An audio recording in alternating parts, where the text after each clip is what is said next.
अस्सलाम वालेकुम। आज हम लोगों ने पल्मोनोलॉजी कंटिन्यू करनी है रफ़ीउल्लाह से। ठीक है, हमारे पास पॉइंट नंबर है 104, हमारे पास पेज है 76। ठीक है, तो let's give it a minute, सारे लोग ज्वाइन कर लें तो फिर हम लोग शुरू करते हैं। ठीक है, एक आध मिनट वेट कर लें, सारे ज्वाइन कर लेते हैं तो फिर हम शुरू करते हैं।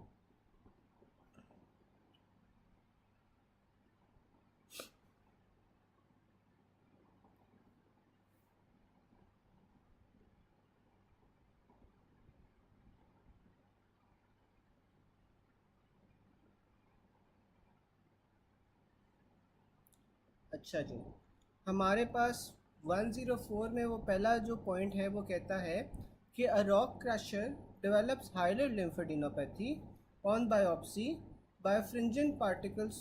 तो आपका क्या डायग्नोसिस होगा? सिलिकोसिस।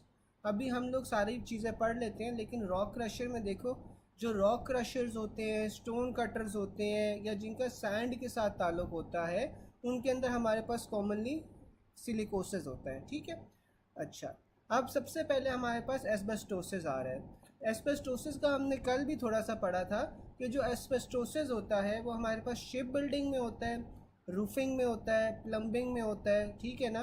तो ये जो आपके पास एस्बेस्टोसिस है ना, ये आपके पास इन सारी चीज़ों में होगा। और ये इफ़ेक्ट कहाँ पे करता है? लोअर लोब में करता है। अब ये देखो, उसने बताया हुआ है कि जो एस्बेस्टोस है ना, that comes from the roof. जैसे मैंने आपको कल बताया था कि जो रूफ की इंसुलेशन होती थी वो पहले हम एस्बेस्टोस से करते थे। ठीक है, it comes from the roof and effects the base, यानी कि लोअर लोब्स को ये इफेक्ट करता है। जबकि जो आपके पास सिलिका और कोल होते हैं ना, ये बेस ऑफ द अर्थ से आते हैं, लेकिन ये इफेक्ट आपके पास लंग के अपर लोब को कर रहे होते हैं। ठीक है, फिर आपके पास इसमें आ रहा है कि associated with the incidence of lung cancer bronchogenic carcinoma is greater than mesothelioma. ठीक है, ये मैंने आपको कल काफ़ी डिटेल से बताया था। फिर हमारे पास बेरिलियोसिस आ जाता है। ठीक है, बेरिलियोसिस जौन सा होता है ये आपके पास अपर लोब को इफेक्ट करता है। ठीक है, अब जो एस्बेस्टोसिस है ना, वो वाहिद है इनमें से जो लोअर लोब्स को इफेक्ट कर रहे हैं। बाकी सारे के सारे जौन से है ना, वो आपके पास प्राइमरीली अपर लोब्स को इफेक्ट करते हैं। Associated with exposure to beryllium in aerospace and manufacturing industries. ठीक है, तो ये आपके पास नॉर्मली जौन सा है किन में आता है? एरोस्पेस इंडस्ट्रीज में आता है। ठीक है, जो बेरिलियोसिस है, और इसमें आपको मिलता है कि granulomatous on histology and therefore occasionally responsive to steroids. तो इसकी हिस्टोलॉजी पे आपको क्या मिलता है कि ग्रैनुलोमास बन रहे होते हैं। ठीक है, मुख्तलिफ एरियाज ऑफ फाइब्रोसिस या मुख्तलिफ एरियाज ऑफ ग्रैनुलोमेटस टिश्यू आपके पास बन रहा होता है, इसलिए रिस्पॉन्सिव होता है टू स्टीरॉइड्स। अच्छा, अब जो आपने बेरिलियोसिस है ना, ये आपने बिसिनोसिस से कंफ्यूज नहीं करना। ठीक है, बेरिलियोसिस जौन सा है ये एरोस्पेस इंडस्ट्री में। कोई मुझे बता सकता है कि बिसिनोसिस जौन सा होता है वो किस में कॉमन होता है? किस ऑक्यूपेशन में बिसिनोसिस कॉमन होता है? कोई मुझे चैट बॉक्स में बताए। फिर आपके पास एंथ्राकोसिस आ जाता है। जो एंथ्राकोसिस है ना, ये आपके पास नॉर्मल जो कार्बन डस्ट होती है ना आपके पास, जो अर्बन सिटीज़ में होती है, उससे आपके पास ये एंथ्राकोसिस होता है। ठीक है, और एंथ्राकोसिस जनरली हार्मफुल नहीं होता। ठीक है, फिर आपके पास कोल वर्कर नीमोकोनियोसिस आ जाता है। अब जो कोल वर्कर नीमोकोनियोसिस है, ये ज़्यादातर बिल्कुल कॉटन इंडस्ट्री या कॉटन टेक्सटाइल के साथ आपके पास बिसिनोसिस होता है। ठीक है, फिर आपके पास कोल वर्कर नीमोकोनियोसिस आ जाता है। अब जिस तरह बाकी हमारे पास सारी चीज़ें चल रही हैं, ये भी आपके पास अपर लोब को इफेक्ट करेगा।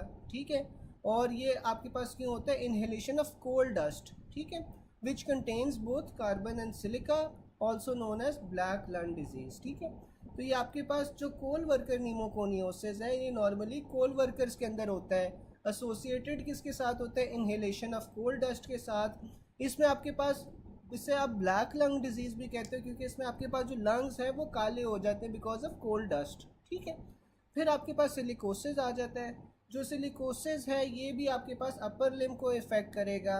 अब सिलिका आपके पास कहाँ कहाँ पाया जाता है? आपके पास ये जो ग्लास मैन्युफैक्चरर्स होते हैं इनमें हो सकता है, स्टोन कटर्स में हो सकता है, सैंड ब्लास्टिंग में हो सकता है, माइंस के अंदर हो सकता है। ठीक है, तो ये सारी चीज़ों में आपके पास सिलिका पाया जाता है, इसलिए सिलिकोसिस होता है।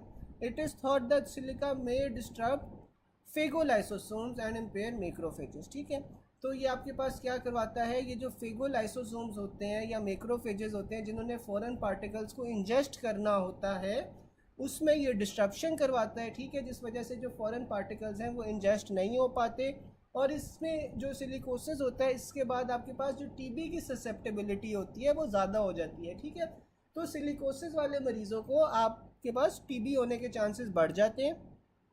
साथ में आपको ना इसमें एग शेल कैल्सिफिकेशन मिलती है ऑन हाइलर लिम्फ नोड्स, ठीक है। तो आपके पास कैल्सिफिकेशंस बन रही है राउंड शेप की हाइलर लिम्फ नोड्स में, ठीक है। हाइलर लिम्फ नोड्स आपके पास कहाँ होंगे? लंग के हाइलम के अंदर होंगे, जहाँ पे आपके पास चीज़ें इंटर हो रही होती हैं। तो हाइलर लिम्फ नोड्स में आपको एग शेल कैल्सिफिकेशन मिलती है, ठीक है। फिर आपके पास आ जाता है a non smoker patient presented with chest heaviness, cough, hematoses. On investigation, he was diagnosed as a case of lung cancer. Which of the following environmental agent exposure leads to his disability? तो आपके पास ये radon आता है, ठीक है। ये मैंने आपको कल बताया था कि जो रेडॉन होता है that is the second leading cause of lung cancer after smoking. अब and there is no history of asbestos exposure, ठीक है। तो अगर तो सिनेरियो में पेशेंट जो है वो स्मोकर है ना, तो फिर तो हमने स्मोकिंग प्रेफर करना है, लेकिन अगर स्मोकिंग की कोई हिस्ट्री नहीं है तो फिर आपने रेडॉन को प्रेफर करना है, ठीक है। फिर आपके पास आ रहा है an old man with no other risk factors had no productive cough for 2 months now presented with non productive cough for 2 months now presented with blood streak sputum. On examination he has bilateral wheeze. Chest x ray में आपको क्या मिला है? 5 centimetre hilar mass मिला है in left lung with haemorrhagic pleural effusion. Sputum में आपको क्या मिल रहा है? Hyperchromatic pleomorphic cells with scanty cytoplasm. तो ये आपके पास रेडॉन एक्सपोजर का सिनेरियो है। अब देखो उसने बताया हुआ है कि ओल्ड मैन है और कोई रिस्क फैक्टर्स नहीं है, जैसे कि स्मोकिंग वगैरह आपके पास नहीं है। अब उसे नॉन प्रोडक्टिव कफ हो रही है, ब्लड स्ट्रीट स्पूटम है, बायलैटरल वीज है, और उसने बताया है कि आपके पास हाइलर मैस है इन लेफ्ट लंग, यानी कि कैंसर का सिनेरियो है, ठीक है। उसके बाद उसने ये बताया हुआ है कि जो हाइपर क्रोमैटिक प्लियोमॉर्फिक सेल्स है ना, ये आपके पास रेडॉन के अंदर होते हैं, ठीक है। तो ये एक रेडॉन का डायग्नोस्टिक पॉइंट है कि इसमें आपके पास हाइपर क्रोमैटिक प्लियोमॉर्फिक सेल्स होते हैं, ठीक है। तो ये रेडॉन एक्सपोजर का सिनेरियो है। Patient presented with history of cough with sputum for 5 months. On examination, there is right lung expiratory wheeze. X-ray shows small perihilar lymph node involvement. Biopsy में आपको स्क्वेमस सेल कार्सिनोमा मिला है, तो cause क्या होगा? Radon gas होगी, ठीक है। यहाँ तक किसी को कोई क्वेश्चन हो, कोई चीज़ ना समझ आई हो?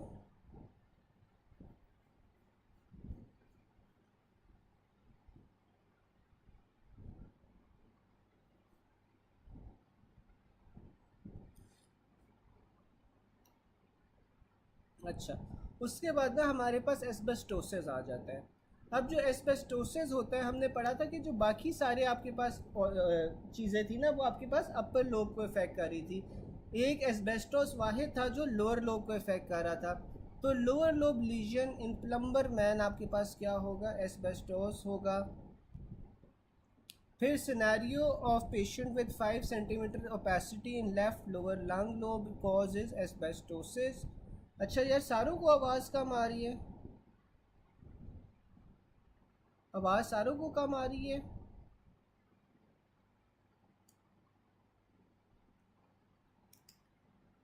अगर और किसी को भी कम आ रही है तो मुझे बताएं, फिर मैं इसका कुछ करता हूँ। अच्छा, आपके पास कौन सा है ना, scenario of a patient 5 centimetre opacity in left lower lobe, तो आपके पास ये एस्बेस्टोसिस होगा। ये इसने कंप्लीट सिनेरियो नहीं दिया हुआ, हो सकता है इसमें एस्बेस्टोसिस की कोई हिस्ट्री हो, या आपके पास वाहिद जो लंग कैंसर वाला हो ना, वो आपके पास एस्बेस्टोसिस ही हो, तो इसलिए उसने एस्बेस्टोसिस इसमें लिखा हुआ है।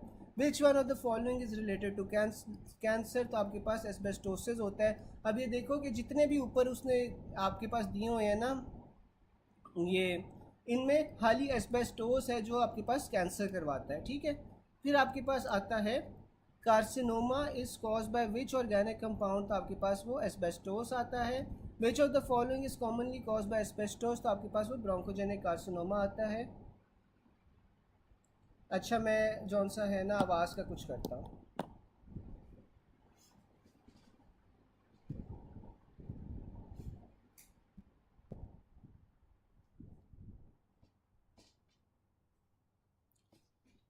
अच्छा, फिर आपके पास अगला सिनेरियो आ रहा है कि which of the following is commonly caused by asbestos. तो आपके पास ये ब्रोंकोजेनिक कार्सिनोमा होता है।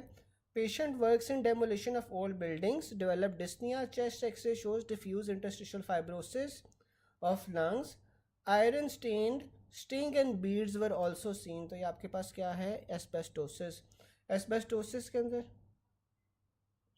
एस्बेस्टोसिस के अंदर हमने ये पढ़ा था कि एस्बेस्टोसिस आपके पास एक तो डेमोलिशन ऑफ ओल्ड बिल्डिंग्स की वजह से होता है, साथ में आपके पास इसमें इंटरस्टिशियल फाइब्रोसिस तो हो ही रही होती है, साथ में आपको iron stain and bead appearance मिलती है, और आपके पास जो होता है सिमेट्रिकल बायलैटरल हाइलर लिम्फेडिनोपैथी होती है। ठीक है, ये हमने एस्बेस्टोसिस के चंद पॉइंट्स पढ़े थे। फिर आपके पास आ जाता है, a man working construction company presents with cough and shortness of breath. Chest x ray में आपको प्लूरल प्लेक्स मिल रहे हैं, तो सबसे ज़्यादा ये क्या कॉज होगा, एस्बेस्टोसिस होगा, क्योंकि एस्बेस्टोसिस जो सा होता है वो प्लूरा को या मीजोथीलियम को इफेक्ट करती है, जो मीजोथीलियोमा करवाती है, तो आपको प्लूरल प्लेक्स एस्बेस्टोसिस के अंदर मिलेंगे। ठीक है, फिर आपके पास आ रहा है patient who has indulged in demolition of old buildings, develop dyspnoea recently. Chest x ray में आपको डिफ्यूज इंटरस्टिशियल फाइब्रोसिस मिला है लंग के अंदर बायलैटरली। ऑन हिस्टोलॉजी आपको iron sting and bead appearance मिलती है। On cells were positive. Most likely diagnosis आपके पास एस्बेस्टोसिस है। एस्बेस्टोसिस आपके पास प्लूरल मीजोथीलियोमा करवाता है। A smoker patient was having interstitial lung disease and pleural plaques, तो आपके पास ये क्या होगा, एस्बेस्टोसिस होगा। यहाँ तक किसी को कोई चीज़ ना समझ आई? यहाँ पे कोई चीज़ ना समझ आ रही हो?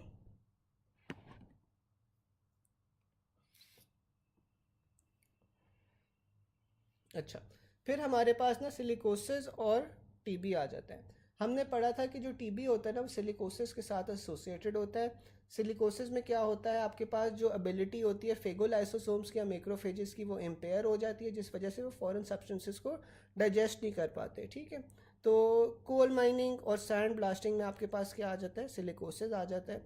मुझे कोई बता सकता है कि अगर खाली कोल माइनिंग हो तो फिर हमने किस चीज़ को प्रेफर करना है? अगर हाली कोल माइनिंग का सिनारी हो तो फिर हमने किस चीज़ को प्रेफर करना है?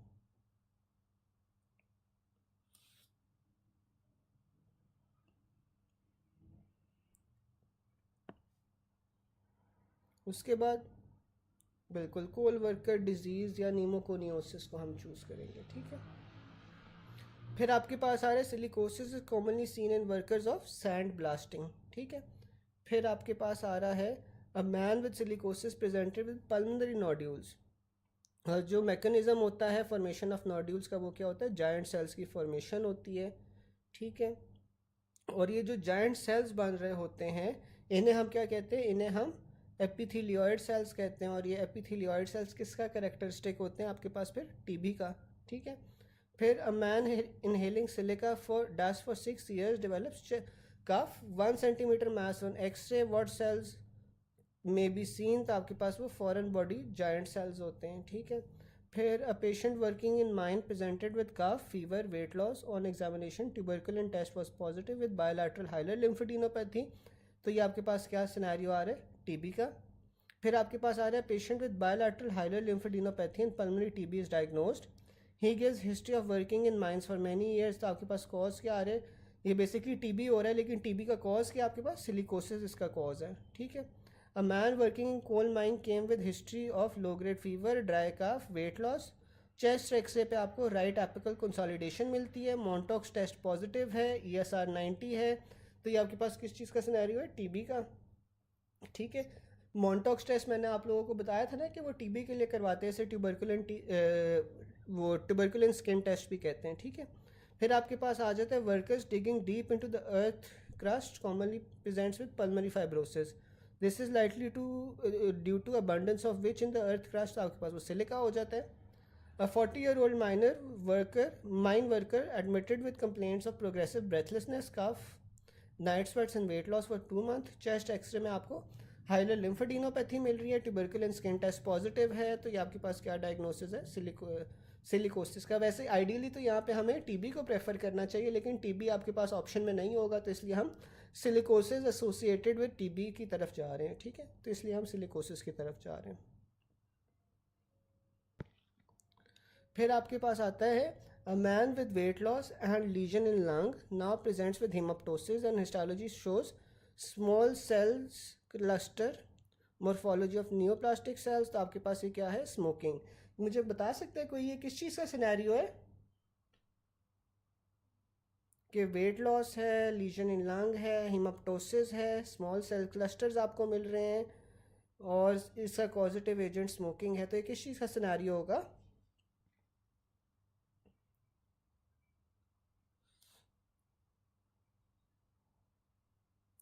लंग कैंसर का होगा, लेकिन लंग कैंसर की कौन सी टाइप होगी ये? स्मॉल सेल कार्सिनोमा, बिल्कुल स्मॉल सेल कार्सिनोमा होगा, ठीक है।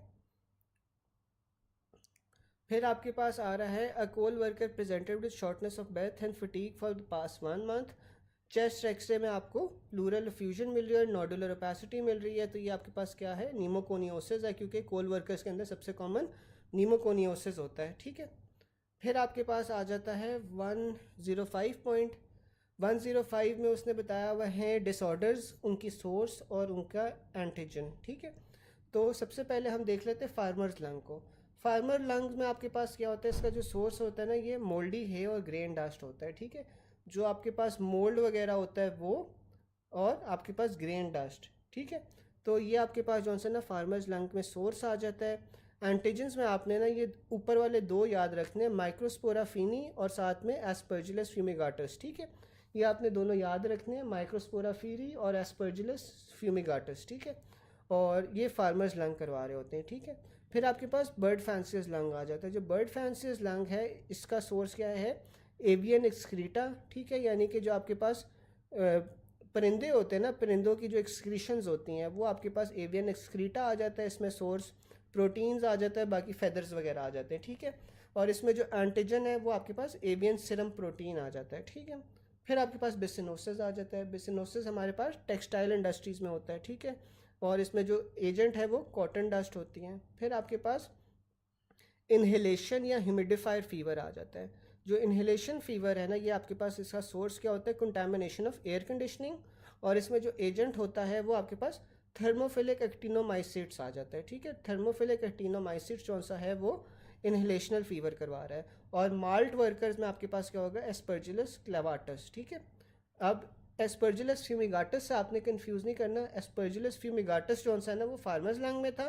जो एस्परजिलस क्लेवाटस है ना वो आपके पास माल्ट वर्कर्स में है, ठीक है।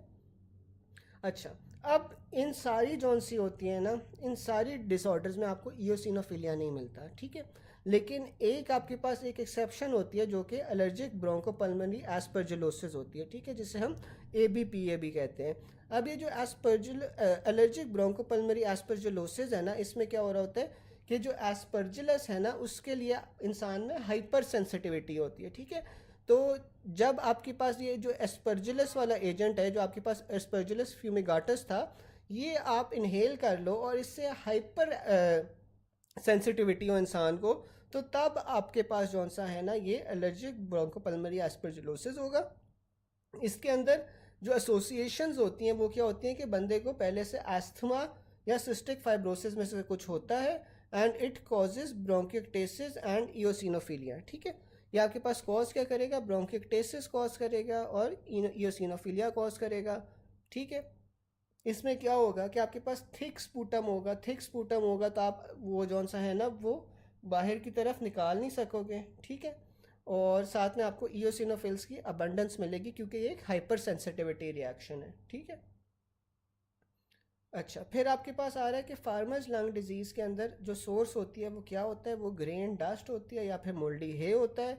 A farmer presented with right lower lobe coin like mass 3.4 centimetre in size. तो फार्मर्स के अंदर आपके पास क्या होता है, एस्परजिलोसिस होता है। और एस्परजिलोसिस में ना आपके पास ये एक कैविटेटरी कॉइन लाइक लीजन बन जाती है लंग के अंदर, ठीक है। तो ये फार्मर है तो इसलिए एस्परजिलोसिस होगा। साथ में आपके पास उसने बताया हुआ है कि राइट लोअर लोब पे आपके पास कॉइन लाइक मास बन रहा है, ठीक है। तो इसमें कॉइन लाइक कैल्सिफिकेशन बन जाती है जिससे जो कि कैविटेटरी लीजन होती है, ठीक है। फिर आपके पास आ रहा है gardener presented with chronic cough. Chest x ray में आपको 2.5 सेंटीमीटर कैल्सिफिक मास मिल रहा है, तो ये एस्परजिलोसिस होगा। फार्मर राइट लंग कैल्सिफिकेशन, तो ये एस्परजिलोसिस है। फिर a man who is a gardener for the last 15 years presented with sore throat for 1 week. He gives history of previous chest pain with no other symptoms. Chest x ray में आपको round calcified mass मिलता है in the right lung lower lobe, तो आपके पास क्या diagnosis है? Aspergillosis है। फिर IV drug users with recent travel history presents with cough and shortness of breath. Investigations में आपको मल्टीपल कैविटेटरी लीजन्स मिल रही हैं in entire both lung and nodular lesion, तो आपके पास ये एस्परजिलोसिस होगा क्योंकि इसमें आपके पास कैविटेटरी लीजन्स हैं। A man who is a gardener for 15 years presents with sore throat for 1 week. He gives history of previous chest pain with no other symptoms. Chest x ray में आपको राउंड कैल्सिफिक मास मिल रहा है right lung lower lobe में, तो ये आपके पास क्या डायग्नोसिस है? एस्परजिलोसिस है। ठीक है। A farmer is suffering from nasal congestion, severe cough and episodic dyspnea. Chest x-ray पे आपको फिजिशियन को क्या मिला है? मास मिला है। इसके जो IgE लेवल्स हैं वो ज़्यादा है, ईओसिनोफिलिक लेवल्स भी ज़्यादा है, तो ये आपके पास क्या है? एस्परजिलोसिस है। और एस्परजिलोसिस की इसमें कौन सी टाइप है, कोई बता सकता है कि इसमें एस्परजिलोसिस की कौन सी टाइप है?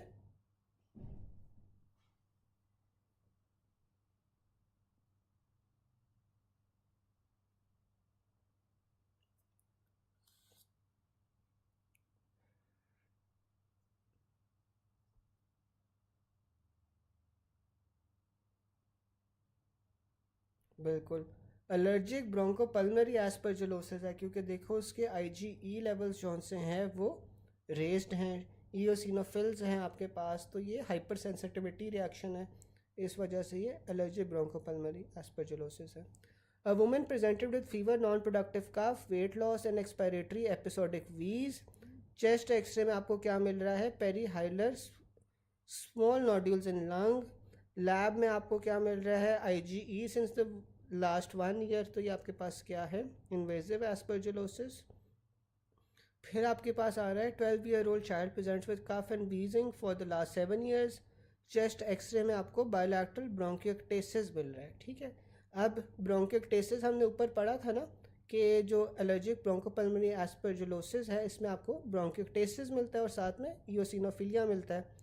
ठीक है, तो यही वो बता रहा है कि आपके पास वुमेन है, उसे नॉन प्रोडक्टिव कफ है, वेट लॉस है, एक्सपायरेटरी वीज है, पेरीहाइलर लिम्फ नोड्स हैं, तो IgE लेवल ज़्यादा है, तो ये इन्वेसिव एस्परजिलोसिस होगा।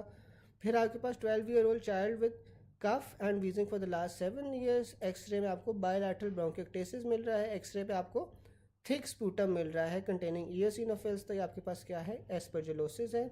Rhinosinusitis reports invasion of lamina media, extensive endothelial damage और थ्रोम्बोसिस, तो ये आपके पास क्या है? म्यूकोरमाइकोसिस। अब जो आपके पास म्यूकोरमाइकोसिस होता है ना, म्यूकोरमाइकोसिस एक लाइफ थ्रेटनिंग कंडीशन है। ठीक है, इसमें ये होता क्यों है? ये आपके पास फंगस की वजह से होता है।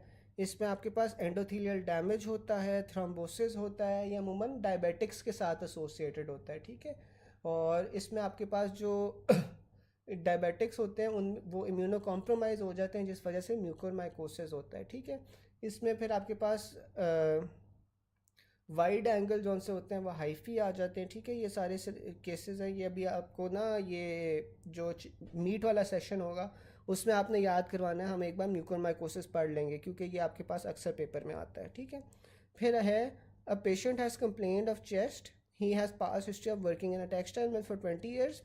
तो ये टेक्सटाइल इंडस्ट्री में काम कर रहा है पिछले 20 साल से, चेस्ट पेन है, तो ये आपके पास बिसिनोसिस आ जाएगा। बिसिनोसिस कौन सा होता है? कॉमनली कॉटन इंडस्ट्री के साथ होता है। Main cause of farmer lung is due to micro organism microspora faeni. ठीक है, तो माइक्रोस्पोरा फीनी था और साथ में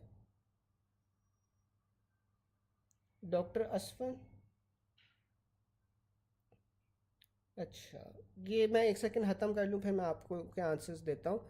अब देखो ये जो आपके पास फार्मर लंग है ना, फार्मर लंग आपके पास 2 ऑर्गेनिज्म से होता है। एक क्या था? एस्परजिलोसिस फ्यूमिगाटस और साथ में माइक्रोस्पोरा फीनी, ये 2 ऑर्गेनिज्म थे जिनकी वजह से फार्मर लंग हो रहा है। A man with no cough and fever, chest x-ray shows diffuse lung fibrosis, तो ये आपके पास क्या है? इनऑर्गेनिक डस्ट होगी। ठीक है, इनऑर्गेनिक डस्ट कौन सा होता है ना, ये डिफ्यूज फाइब्रोसिस करवाती है। ठीक है, लंग्स की। A 40-year-old male with shortness of breath and slowly progressive cough, chest x-ray shows diffuse interstitial fibrosis. तो डिफ्यूज इंटरस्टिशियल फाइब्रोसिस जो है ना, यानी कि जनरलाइज फाइब्रोसिस हो जाती है, जो लंग का पैरेन्काइमा है वो ख़त्म होना शुरू हो जाता है और सारा फाइब्रोब्लास्ट जो से यहाँ पर कंटिन्यूस फाइब्रोसिस करा देते हैं, स्कार टिश्यू बन जाता है। तो ये आपके पास क्यों बनता है? इनऑर्गेनिक डस्ट की वजह से। This also comes as a non smoker presented with progressive dyspnoea but no cough over 15 years. Chest x ray में आपको डिफ्यूज इंटरस्टिशियल पैचेज मिल रहे हैं लंग के ऊपर। तो आपके पास क्या है? इनऑर्गेनिक डस्ट आ रहा है। अब man present with shortness of breath. Chest x ray में आपको डिफ्यूज इंटरस्टिशियल फाइब्रोसिस मिल रही है, तो ये आपके पास कॉज के इनऑर्गेनिक डस्ट है। अच्छा, ये जो एस्परजिलोसिस है ना, एस्परजिलोसिस आपके पास एक तो ये था ना कि हमने पढ़ा था कि फार्मर्स में होता है, ठीक है, लेकिन ये जो फार्मर्स होते हैं ना उनकी प्री डिस्पोजिशन ज़्यादा हो जाती है टू एस्परजिलस। अब देखो कि आपके पास जो आईवी ड्रग अब्यूज़र्स होते हैं ना वो भी इम्यूनो कॉम्प्रोमाइज्ड होते हैं, ठीक है। तो ये जो एस्परजिलस है ना, ये आपके पास इम्यूनो कॉम्प्रोमाइज्ड लोगों को भी अफेक्ट करता है, ठीक है। ऐसा नहीं है कि ज़रूरी हो कि फार्मर्स में होता है लेकिन 90% ऑफ द टाइम या 80% ऑफ द टाइम्स ये फार्मर्स के अंदर होता है, because they are expose to this antigen. लेकिन अगर बंदा किसी और वजह से इम्यूनो कॉम्प्रोमाइज़ हो जाए तो तब भी आपके पास एस्परजिलोसिस हो सकता है, ठीक है। डॉक्टर इकरा, ये समझ आ गया? अच्छा, डॉक्टर असफंद ये पूछ रहे हैं कि ये याद कैसे करना है। डॉक्टर असफंद इस तरह है कि आप लोग अभी जौन सा है वो थ्योरी भी साथ साथ कर रहे हो, डबल ए भी साथ साथ कर रहे हो, रफ़ीउल्लाह भी साथ साथ कर रहे हो। तो आपको ना मुख्तलिफ टीचर्स यही पॉइंट्स किसी ना किसी फॉर्म में बता रहे होंगे, ठीक है। तो आपने ये करना है कि देखो अब 3 दिन की पल्मोनोलॉजी है, तो आप जब ये मुख्तलिफ सोर्सेज से यही चीज़ सुनोगे ना और आप एक बार खुद भी ये सारा कुछ पढ़ोगे तो आपको आहिस्ता आहिस्ता याद होना शुरू हो जाएगा। इसके बाद हमने अभी काफ़ी टाइम आप लोगों के पेपर में, तो अभी हम ये 2 से 3 बार जो पर्ल्स है ना वो दोबारा दोबारा रिपीट करेंगे, तो इंशाल्लाह आपको याद हो जाएगा, ठीक है। ये सारी जो अभी चीज़ें हम पढ़ रहे हैं ये दोबारा दोबारा रिपीट होंगी, तो इस तरह आपको ग्रेजुअली खुद ही फील होगा कि आपको याद होना शुरू हो गया है। What you have to do right now is, because अभी काफ़ी टाइम पड़ा है, तो आपने हर पॉइंट जौन सा है ना वो समझ के पढ़ना है, ठीक है। आप अभी समझ के पढ़ोगे तो बाद में आपको समझना नहीं पड़ेगा, आप बस एक बार पढ़ोगे तो आपको याद आती जाएंगी चीज़ें। और ये इस तरह है कि यार आप जितनी बार भी रफ़ीला पढ़ोगे ना आपको नए नए पॉइंट्स मिलेंगे, ठीक है। तो the key to this paper is कि आप कितनी बार रिवाइज कर रहे हो एक्चुअली सारा कुछ, ठीक है। तो अभी तो काफ़ी टाइम पड़ा है, तो आप जब बार बार रिवाइज करोगे तो इंशाल्लाह याद होना शुरू हो जाएगा and you will see it for your self कि आपको याद हो रही हैं चीज़ें। हो जाएगा डॉक्टर अरूसा, अभी कोई मसले वाली बात नहीं है। अभी आप लोगों का अगस्त में है तो डबल ए भी अभी शुरू हो जाएगी, कोई ऐसे परेशानी वाली बात नहीं है। सको अभी तो आपके अगर डबल ए नहीं हो रही ना, you have the perfect time कि आप जो रफ़ीउल्लाह खुद यहाँ से पढ़ रहे हो ना तो आप लोग एक बार खुद भी पढ़ा करो, ठीक है। तो इस जो ड्यूरेशन है ना उसमें आप कोशिश करो कि रफ़ीउल्लाह जितनी याद हो सकती है ना उतनी याद कर लो, बिकॉज यार एंड पे ना यही पॉइंट्स होते हैं एज इट इज़ जो आपको पेपर में आ रहे होते हैं, ठीक है। जो आपके पास रफ़ीउल्लाह है ना, रफ़ीउल्लाह में एज इट इज़ ये एमसीक्यूज़ दिए होते हैं और एमसीक्यूज़ के जो आगे आप देख रहे हो ना ये उसके आंसर्स दिए होते हैं, तो आप लोगों को ये आहिस्ता आहिस्ता याद हो जाएंगे।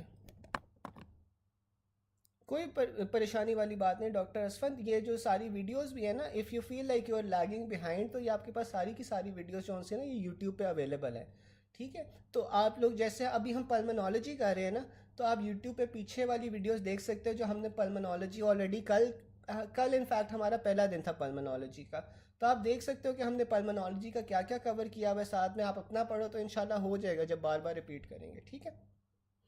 फिर आपके पास यार आ जाता है page number point number 106। Point number 106 में है COPD patient oxygen pressure at 10 centimetre of positive and expiratory pressure for 24 hours would cause pneumothorax, ठीक है।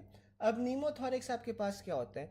नीमोथोरिक्स आपके पास होता है जब आपके पास प्लूरल कैविटी के अंदर एयर की अक्यूमुलेशन हो जाए, ठीक है। एयर की अक्यूमुलेशन हो जाएगी जब आपके पास प्लूरल कैविटी के अंदर, तो उसे हम नीमोथोरिक्स कहेंगे। अब देखो कि वो पेशेंट जो सा है ना वो वेंटिलेटर पे है, वेंटिलेटर पे आपने जो पॉजिटिव एंड एक्सपायरेटरी प्रेशर दिया है ना वो ज़्यादा दे दिया है ऑफ ऑक्सीजन, ठीक है। ऑक्सीजन आप ज़्यादा दे रहे हो तो फिर वो क्या होगा, आपके पास नीमोथोरिक्स डेवलप हो जाएगा, वहाँ पे जो प्लूरल कैविटी है वहाँ पे हवा जमा हो जाएगी। अब आपके पास जो नीमोथोरिक्स है ना उसकी चंद टाइप्स आ जाती हैं। सबसे पहले आपके पास प्राइमरी नीमोथोरिक्स आता है। प्राइमरी नीमोथोरिक्स आपके पास क्यों होता है? एपिकल ब्लेब्स या सिस्ट की रप्चर की वजह से। अब जो आपके पास लंग्स होते हैं ना, इस पर मुख्तलिफ ब्लेब्स बने होते हैं, ठीक है। ब्लेब्स जो से होते हैं वो नॉर्मल होते हैं, फिजियोलॉजिकल होते हैं। ब्लेब्स होते हैं कि आपके पास बेसिकली डायलेशंस होती हैं, छोटी छोटी, जो लंग्स के ऊपर होती हैं, ठीक है। या फिर आपके पास सिस्ट भी आप उन्हें कह सकते हो। और अगर इनका स्पॉन्टेनियस रप्चर हो जाए ना, तो फिर क्या होता है कि आपके पास हवा जमा शुरू होना हो जाती है इन द प्लूरल कैविटी, ठीक है। और ये ज़्यादातर जो है ना प्राइमरी स्पॉन्टेनियस न्यूमोथोरैक्स, ये आपके पास टॉल थिंग यंग मेल्स के अंदर होता है, ठीक है। टॉल थिंग यंग मेल्स के अंदर अगर स्पॉन्टेनियस डेथ हो जाए तो आपने हमेशा प्राइमरी न्यूमोथोरैक्स सोचना है, ठीक है। फिर आपके पास सेकेंडरी नीमोथोरैक्स आ जाता है। जो सेकेंडरी नीमोथोरैक्स होता है ना, is due to disease lung, ठीक है। कि अगर आपके पास डिजीज लंग है उसमें सेकेंडरी नीमोथोरैक्स होगा। इसमें क्या होता है कि आपके पास एम्फेसीमा के अंदर बुले बन जाते हैं मुख्तलिफ किस्म के, ठीक है। अगर कोई बुला का रप्चर हो जाए तो फिर आपके पास सेकेंडरी स्पॉन्टेनियस नीमोथोरैक्स हो सकता है। मैकेनिकल वेंटिलेशन से हो सकता है with use of high pressure, जैसे कि बैरोट्रोमा। अब पॉइंट नंबर 106 देखो, और 106 का मुझे बताओ कि ये प्राइमरी स्पॉन्टेनियस है या सेकेंडरी स्पॉन्टेनियस नीमोथोरैक्स है? कोई बता सकता है?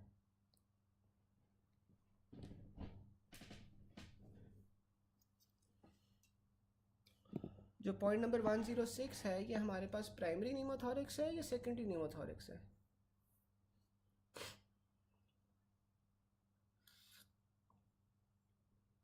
बिल्कुल सेकेंडरी नीमोथोरैक्स है ना, क्योंकि ये क्या कैसे हो रहा है, मैकेनिकल वेंटिलेशन से हो रहा है, हाई प्रेशर पे आप ऑक्सीजन दे रहे हो, तो इस वजह से बेरोट्रॉमा हो रहा है, इस वजह से ये सेकेंडरी नीमोथोरैक्स है। फिर आपके पास ट्रोमैटिक नीमोथोरैक्स आ जाता है। अब जो ट्रोमैटिक नीमोथोरैक्स है ना, वो आपके पास किस तरह होता है, कोई ब्लंट या पेनिट्रेटिंग ट्रॉमा की वजह से, ठीक है। जो ट्रोमैटिक नीमोथोरैक्स है वो आपके पास कोई ब्लंट या पेनिट्रेटिंग ट्रॉमा की वजह से होता है। अब जो ब्लंट या पेनिट्रेटिंग ट्रॉमा है, इसमें आपके पास क्या होता है कि ट्रोमैटिक नीमोथोरैक्स हो जाता है बेसिकली आपके पास। फिर टेंशन नीमोथोरैक्स आ जाता है। अब टेंशन नीमोथोरैक्स जौन सा है ना, वो तीनों के तीनों किसी भी वजह से हो सकता है, प्राइमरी से भी, सेकेंडरी से भी, ट्रोमैटिक से भी, ठीक है। अब इसमें होता क्या है कि इसमें ना आपके पास एक वन वे वाल्व बन जाता है। वन वे वाल्व से ना हवा अंदर तो जाती है लेकिन बाहर नहीं आ सकती, ठीक है। हवा आपके पास जो प्लूरल कैविटी होती है वो अंदर तो जा सकती है लेकिन बाहर नहीं आ सकती। तो जब हवा अंदर जाती जाएगी तो इससे क्या होगा कि आपके एक साइड की जो लंग है, एक साइड लंग के अंदर टेंशन डेवलप हो जाएगी, क्योंकि वहाँ पे आपके पास लंग कोलैप्स कर गया लेकिन जो प्लूरल कैविटी है वो हवा से भर गई है। तो जब आपके पास टेंशन क्रिएट हो जाएगी तो फिर आपका ट्रेकिया क्या होता है, ट्रेकिया आपके पास दूसरी साइड पर डिविएट कर जाता है, ठीक है। फर्ज करो राइट साइड के ऊपर आपके पास ये टेंशन नीमोथोरैक्स हो गया ना, तो राइट साइड पे अगर टेंशन नीमोथोरैक्स हो गया, वहाँ पे टेंशन इंक्रीज हो गई है, उस लंग का प्रेशर जौन सा है वो ज़्यादा हो गया है, तो ट्रीकिया जौन सा है वो फिर लेफ्ट साइड पे डिविएट कर जाएगा, ठीक है। ऑपोजिट साइड पे डिविएट कर जाता है। अच्छा, इसमें यार मुझे एक कोई बता सकता है कि जो नॉर्मल आपके पास प्लूरल कैविटी होती है उसका नेगेटिव होता है प्रेशर या पॉजिटिव होता है? जो नॉर्मल आपके पास प्लूरल कैविटी होती है उसका पॉजिटिव प्रेशर होता है या नेगेटिव प्रेशर होता है?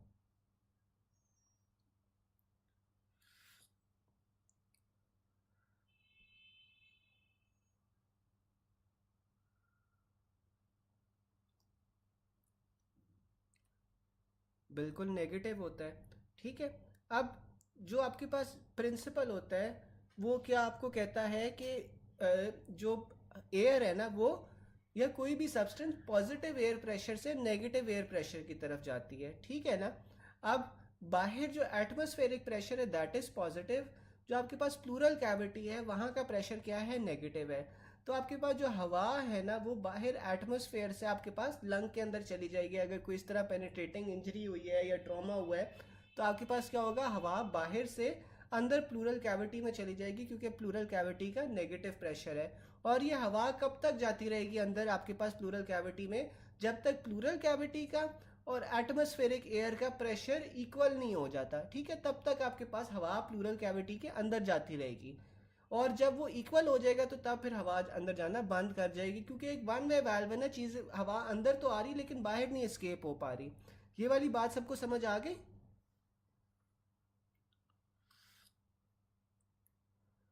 ये वाली बात सबको समझ आ गई?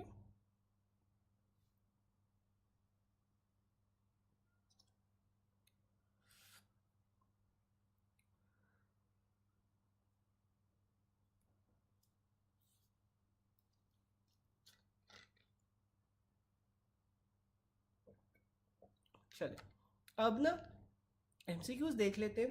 अ patient have shortness of breath on examination, trachea shifted to the left side and absent breath sounds on the right side of chest, hyper resonant percussion note on right side. तो आपके पास क्या है, नीमोथोरिक्स है। अब यहाँ पे वो देखो ट्रेकिया की डिविएशन की बात कर रहा है, तो ट्रेकिया डिविएट आपके पास किस किस्म के नीमोथोरिक्स में होता है, कोई बता सकता है?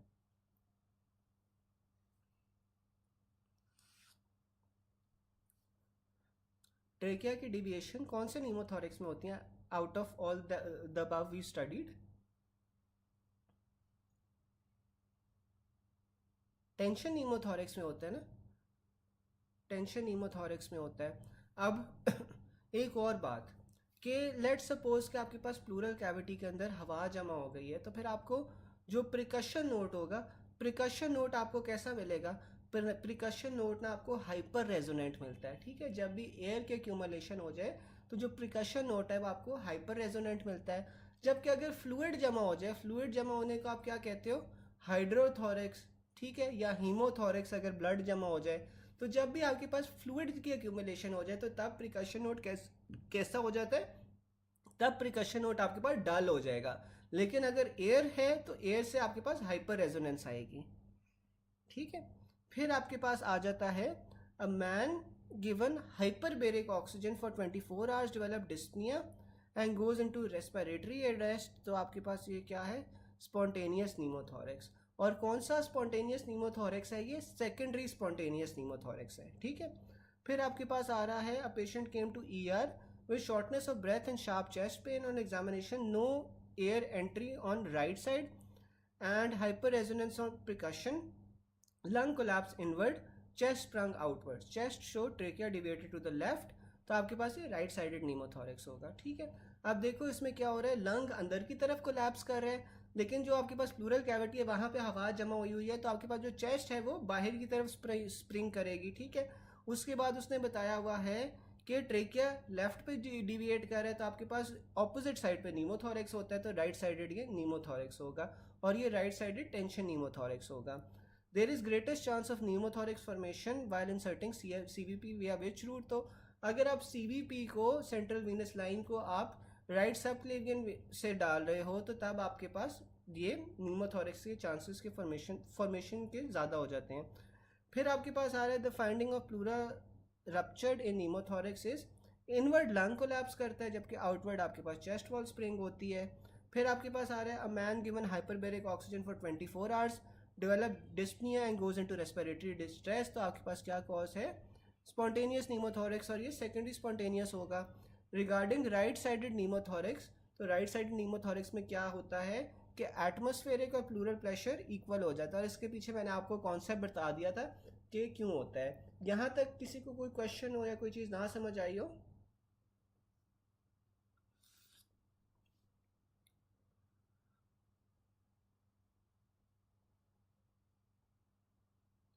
यहाँ तक किसी को कोई चीज़ ना समझ आई हो?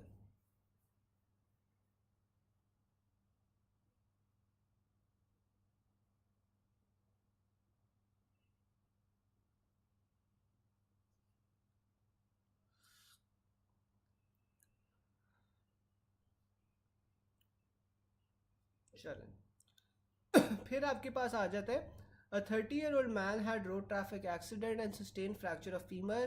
2 days later he developed sudden breathlessness. तो आपके पास कॉज क्या? Fat embolism. अभी हम सारे एम्बोलिज्म ना बारी बारी पढ़ लेते हैं, ठीक है। सबसे पहले आपके पास आ जाता है पल्मोनरी एम्बोलिज्म। अब जो पल्मोनरी एम्बोलिज्म होता है ना, that is an important cause of sudden death. और ये ज़्यादातर जो पल्मोनरी एम्बोलिज्म होता है ये आपके पास इमोबिलाइज्ड पोस्ट ऑफ पेशेंट्स में होता है, ठीक है, and those with congestive heart failure, ठीक है। तो आपके पास जो पल्मोनरी एम्बोलिज्म है ना, पल्मोनरी एम्बोलिज्म आपके पास किस तरह होता है? नॉर्मली आपके पास ना कोई थ्रोम्बस होता है, थ्रोम्बस कौन सा है वो आपके पास लंग्स के अंदर जाके लंग्स को ऑक्लूड कर देता है। जब ये आपके पास पल्मोनरी वास्कुलेचर को ऑक्लूड कर देगा तो तब आपके पास कंजेस्टिव हार्ट फेलियर होता है, ठीक है। और इसमें क्या चीज़ आ जाती हैं कि जो पल्मोनरी एम्बोलिज्म होता है that can lead to DVT as well. तो इसलिए आप डी डाइमर्स वगैरह करवाते हो, जो इमोबिलाइज्ड पेशेंट्स होते हैं ना उनके आप डी डाइमर्स वगैरह करवा रहे होते हो कंसिस्टेंटली टू सी कि आपके पास ये जो है कोगुलेशन प्रोफाइल उसकी किस तरह की जा रही है, ठीक है। अब जो इमोबिलाइजेशन है ना लीड्स टू वीनस थ्रोम्बोसिस, ठीक है, क्योंकि ब्लड का स्टेसिस हो रहा होता है, ब्लड का स्टेसिस हो रहा होता है, इस वजह से आपके पास हाइपर कोगुलेबिलिटी हो जाती है। हाइपर कोगुलेबिलिटी होने की वजह से ना आपके पास क्या होता है, वीनस थ्रोम्बोसिस के चांसेस इंक्रीज हो जाते हैं, और इस वजह से आपके पास जो थ्रोम्बस है that breaks away and travels to the pulmonary artery. और इसे आपने ट्रीटमेंट कैसे करनी है, हाइपरबेरिक ऑक्सीजन देनी है, यानी कि हाई प्रेशर पे आपने ऑक्सीजन देनी है फॉर इट्स ट्रीटमेंट, ठीक है। अच्छा, अब मुझे कोई बता सकता है कि ये जो ट्रायड होता है थ्रोम्बोसिस का, इसे हम क्या कहते हैं, और इसमें जो ट्रायड होता है इसमें तीन चीज़ें क्या क्या आ सकती है। एक तो मैंने आपको बता दिया ना कि स्टेसिस आ जाती है, ब्लड की स्टेसिस होती है। बाकी दो चीज़ें क्या होती है और इस ट्रायड का नाम क्या होता है, अगर कोई ये चैट बॉक्स के अंदर बता सके। हाइपर रेजोनेंट का डॉक्टर नाइला मैंने ये बताया था कि जब आपके पास बिल्कुल वर्कोस्ट्राइड होता है। हाइपर हाइपर रेजोनेंस में मैंने ये बताया था कि ना जब आपके पास प्लूरल कैविटी के अंदर एयर के एक्यूमुलेशन हो जाए ना तो प्रिकशन पे आपको हाइपर रेजोनेंस मिलती है, ठीक है। और जब आपके पास फ्लूइड जमा हो जाए प्लूरल कैविटी में तो तब आपको डलनेस मिलेगी प्रकशन में, ठीक है। तब आपके पास फ्लूइड होगा ना तो डल होगी जो प्रकशन साउंड्स होंगे, और एयर होगी तो फिर आपके पास हाइपर रेजोनेंट साउंड्स होंगी प्रकशन में। बिल्कुल, इसे हम वर्कोस्ट्राइड कहते हैं। इसमें आपके पास टेसेस आ जाता है, इंजरी आ जाता है, और कौन सी चीज़ आती है वर्कोस्ट्राइड में, हाइपर कोगुलेबिलिटी आ जाता है। बिल्कुल, ये तीनों चीज़ें हैं, एंडोथीलियल इंजरी है, स्टेसिस है, और हाइपर कोगुलेबिलिटी है। इसे हम वर्कोस्ट्राइड कहते हैं, ठीक है। फिर आपके पास ना आर्टेरियल एम्बुलाई आ जाता है। तो जो आपके पास arterial emboli होते हैं ना usually arise from a mural thrombus that adheres to one heart chamber और major artery। अब जो आपके पास यार arterial thrombus होता है ना, arterious emboli होता है। arterial emboli आपके पास कहाँ से आता है, from a mural thrombus. Mural thrombus आपके पास क्या होता है कि एक ऐसा थ्रोम्बस जो आपके हार्ट के किसी चेम्बर के साथ लगा हो या किसी मेजर आर्टरी के साथ लगा हो, ठीक है। जब वो आपके पास ब्रेक अवे करेगा और आपके पास वो नॉर्मली ब्रेन के जो वैस्कुलेचर होती है ना उसके अंदर कहीं जाके फंस जाता है, वहाँ पे ये फंस जाता है तो फिर आपके पास क्या होता है, सेरिब्रल इन्फार्क्शन होती है, ठीक है। इसकी उसने एग्जांपल दी हुई है कि branches of the carotid artery most frequently the middle cerebral artery, ठीक है। तो वो ये बता रहा है कि आपके पास जौन सा है ना म्यूरल थ्रोम्बस था। म्यूरल थ्रोम्बस का क्या मतलब है कि हार्ट के किसी चेम्बर के अंदर थ्रोम्बस बना हुआ था या कोई मेजर ब्लड वेसल के ऊपर थ्रोम्बस बना हुआ था। वो फिर आपके पास ब्रेन के वास्कुलेचर में गया। ब्रेन के वास्कुलेचर में सबसे कॉमनली कहाँ जाता है, मिडल सेरिब्रल आर्टरी में जाता है। और जो जिस पार्ट को मिडल सेरिब्रल आर्टरी सप्लाई कर रही होती है वो ब्लॉक हो जाता है। तो वो ब्लॉक होने की वजह से आपके पास सेरिब्रल इन्फार्क्शन हो जाती है, ठीक है। वो वाला हिस्सा ब्रेन का इन्फार्क्टेड हो जाता है, ठीक है, यानी वहाँ पे ऑक्सीजन नहीं पहुँचती। तो ये आपके पास आर्टेरियल एम्बुलाई होता है। फिर आपके पास फैट एम्बुलस आ जाता है। जो फैट एम्बुलस है ना ये आपके पास कब होता है, ये आपके पास बना किससे होता है, बोन मैरो और फैटी टिश्यू से बना होता है। और ये आपके पास जब फ्रैक्चर होता है ना उसके बाद ये फैट एम्बुलस होता है, ठीक है। लॉन्ग बोन्स के फ्रैक्चर में आपके पास जो बोन मैरो होता है और जो फैटी टिश्यू होता है वो एक एम्बुलस बना देते हैं जिसे हम फैट एम्बुलस कहते हैं। फिर आपके पास एयर एम्बुलस आ जाता है। जो एयर एम्बुलस होता है ना ये आपके पास कब आता है, due to air entering into the circulation. अब एयर आपके पास अगर ब्लड सर्कुलेशन के अंदर एंटर हो जाए, जैसे कि पेनिट्रेटिंग चेस्ट इंजरीज में हो सकती है या क्रिमिनल अबॉर्शंस के अंदर हो सकती है, तो आपके पास एयर एम्बुलाई होगा। Also seen in deep sea divers who return rapidly to the surface. तो जो डीप सी डाइवर्स होते हैं अगर वो बहुत तेज़ी से ऊपर सरफेस की तरफ आ जाए तो उनमें भी आपके पास एयर एम्बुलेंस बनने के चांसेस होते हैं, ठीक है। तो और मुझे कोई बता सकता है कि ये नॉर्मली ना सुसाइड वगैरह के अंदर भी यूज़ करते हैं, जिसमें आप हाल ही जो इंजेक्शन होता है वो ब्लड के अंदर एयर वाला डाल देते हो। और मुझे कोई बता सकता है कि कितने सीसी ऑफ एयर अगर ब्लड स्ट्रीम में चली जाए तो वो डेंजरस या फेटल हो जाती है और एयर एम्बुलेंस बनता है। ये बता सकते हैं कि कितनी एयर रिक्वायर्ड होती है इसके लिए।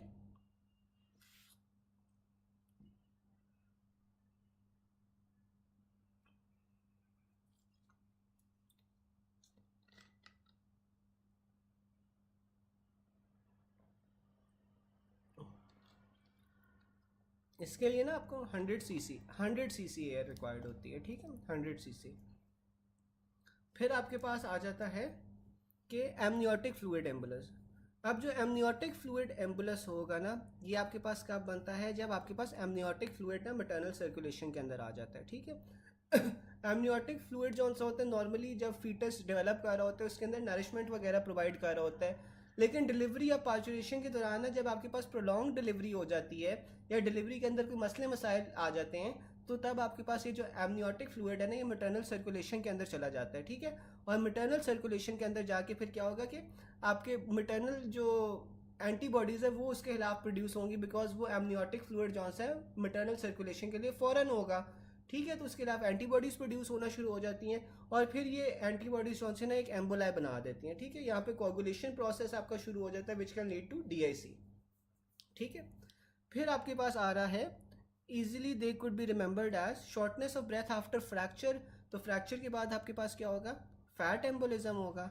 Shortness of breath in deep sea divers आपके पास क्या होगा, एयर एम्बोलिज्म होगा। प्रेग्नेंट लेडीज या ड्यूरिंग लेबर या पोस्टपार्टम आपके पास एमनियोटिक फ्लूइड एम्बोलिज्म होगा।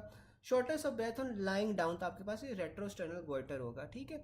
अब जो रेट्रोस्टर्नल गोइटर होगा वो क्या होगा कि जब आप लेटे हुए हो तो आपके पास जो थायराइड ग्लैंड की एनलार्जमेंट है वो पीछे ट्रेकिया की तरफ प्रेस करेगी और जब वो ट्रेकिया प्रेस होगा तो तब आपको लेटने पे शॉर्टनेस ऑफ ब्रेथ होगी, ठीक है। यहाँ तक किसी को कोई चीज़ ना समझ आई हो?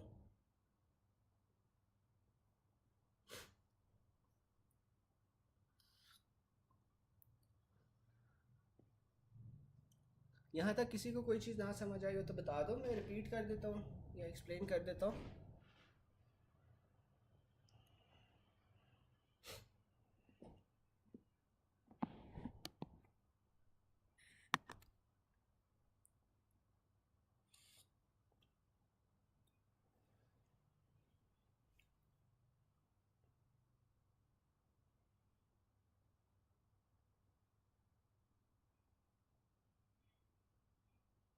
अच्छा चले, फिर आपके पास ना फैट एम्बोलिज्म आ जाता है।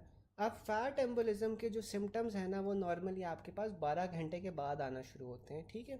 जो फैट एम्बोलिज्म है उसके सिम्टम्स आपके पास 12 घंटे के बाद आना शुरू होते हैं, ठीक है। ये एक इंपॉर्टेंट पॉइंट है याद रखने के लिए, बिकॉज वो अमूमन इस तरह का सिनेरियो दे देता है जिसमें आपके पास जौन सा है ना शॉर्टनेस ऑफ ब्रेथ होती है इमरजेंसी के या हॉस्पिटल के अंदर लेके जाने वाला होता है, लेकिन बीच में ही डेथ हो जाती है, तो आपके पास वो फैट एम्बोलिज्म नहीं हो सकता क्योंकि फैट एम्बोलिज्म के जो सिम्टम्स हैं वो 12 घंटे बाद आते हैं। तो अगर इस तरह का सिनेरियो आएगा तो फिर हमने अकॉर्डिंग टू द सिनेरियोज ने जो जो हिंट्स दिए होंगे वो फिर हमने उससे चूज़ करना है, ठीक है। फिर आपके पास आ रहा है 30-year-old main road traffic accident and sustain fracture of femur. 2 days later he develops sudden breathlessness, the most probable cause is fat embolism, ठीक है। तो 30-year-old मैन है, उसका रोड ट्रैफिक एक्सीडेंट हुआ है, उसके बाद उससे फ्रैक्चर ऑफ फीमर हो गया, 2 दिन बाद ही develop sudden shortness of breath. तो फ्रैक्चर के बाद सबसे कॉमन क्या होता है, फैट एम्बोलिज्म होता है फ्रैक्चर ऑफ लॉन्ग बोन के बाद। फिर आपके पास आ रहा है true regarding fat embolism due to fracture of long bones. फिर आपके पास आ रहा है 38-year-old man got pelvic fracture in RTA, he loses 2 litre of blood in accident, after 5 days he died, his brain CT scan shows multiple areas infection. तो आपके पास ये क्या है, फैट एम्बोलिज्म है, ठीक है। पेल्विस फ्रैक्चर हुआ है, पेल्विस फ्रैक्चर हुआ है, 2 लीटर उसके पास ब्लड लॉस हुआ है, 5 दिन बाद जो सा है ना उसके ब्रेन CT में आपको इन्फेक्शन नज़र आ रहा है। तो ये आपके पास वही वाला थ्रोम्बस है जो आपके पास बिकॉज ऑफ पेल्विक फ्रैक्चर बना था, उसने ब्रेन के अंदर जाके ब्रेन में इन्फेक्शन कॉज कर दिया, तो ये आपके पास फैट एम्बोलिज्म आ जाएगा। ट्रू रिगार्डिंग फैट एम्बोलिज्म के आपके पास जो सिम्टम्स हैं वो 12 घंटे बाद अपेयर होते हैं, ठीक है। फिर आपके पास आ जाता है एमनियोटिक फ्लूइड एम्बोलिज्म। जो एमनियोटिक फ्लूइड एम्बोलिज्म है उसमें क्या होता है, patient after prolonged labour develop shortness of breath and died, तो ये आपके पास एमनियोटिक फ्लूइड एम्बोलिज्म होगा। 40 weeks pregnant in 24 hours prolong labour presents with dyspnoea tachypnoea but dies. तो ये आपके पास क्या है, टर्म के अराउंड अबाउट है ना 40 वीक्स, तो इस वजह से ये एमनियोटिक फ्लूइड एम्बोलिज्म होगा। Amniotic fluid embolism can occur during prolong labour, delivery या postpartum. Shortness of breath in ladies during labour या पोस्टपार्टम आपके पास क्या होगा, amniotic fluid embolism. A pregnant lady with labour pains obstructed labor was taken to the hospital but died before reaching the hospital। तो आपके पास इसमें क्या cause है, एमनियोटिक फ्लूइड एम्बोलिज्म, ठीक है।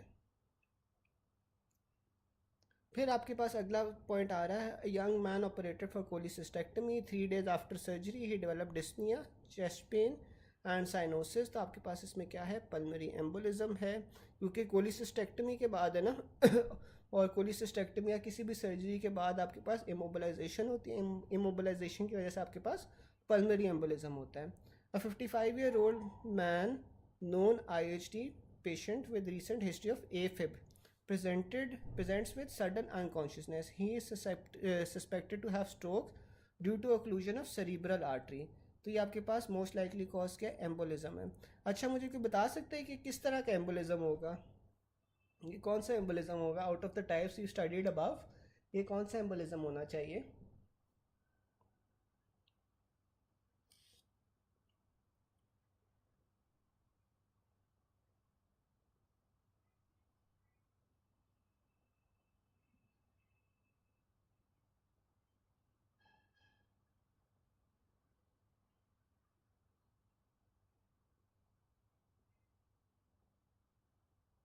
बिल्कुल, आर्टीरियल एम्बुलेंस होना चाहिए, ठीक है।